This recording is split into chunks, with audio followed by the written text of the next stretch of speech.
இன்னொரு பையன் வந்து கமெண்ட் போட்டிருந்தாரு. அவர் வந்து ஏதோ ஒரு சும்மா ரேண்டமா என்ன கிரிட்டிசைஸ் பண்றது அந்த மாதிரி. அந்த பையன்லாம் எனக்கு யாருன்னே தெரியாது. ஃபைனலா அவன் சொல்றான், "நீ தான் தைரியமான ஆளாச்சே. என்ன வந்து பிளாக் பண்ணி பாரு. என்ன நடக்கும்னு பாரு" அப்படின்னு சொல்லி எல்லாம் கமெண்ட் போட்டிருந்தாங்க. இதெல்லாம் வந்து தேவையில்லாத வேலை. நீங்க யாருன்னு எனக்கு தெரியாது.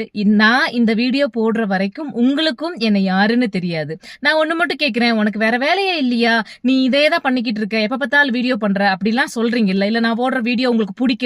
என் முகத்தை பாக்குறதுக்கே பிடிக்கல. பாக்குறதுக்கு பீ மாதிரி இருக்கு. இல்ல வேற என்னென்ன மாதிரி இருக்கு. அப்படிலாம் நீங்க ஒரு சிலர் வந்து தெரிவிக்கிறீங்க இல்லையா? உங்களுடைய வெறுப்புணர்ச்சியை தெரிவிக்கிறீங்கல்ல. சரி நான் ஒண்ணு கேக்குறேன். நான் இன்னைக்கு இந்த வீடியோ போடுறத நிறுத்திட்டேன்னா உங்க வாழ்க்கை செட்டில் ஆயிருமா? இல்ல உங்க அக்கவுண்ட்டுக்கு பணம் வந்துருமா? இல்ல உங்களுக்கு ஏதாவது நல்லது நடக்குமா? அப்படி நடக்கும் அப்படின்னு சொல்லி யாராவது எனக்கு கமெண்ட் போடுங்க. அதுக்கப்புறம் நான் வேணா கன்சிடர் பண்ணலாம். சரிங்களா? ஆனா இது எதுவுமே நடக்க போறது கிடையாது. என்னோட வாழ்க்கை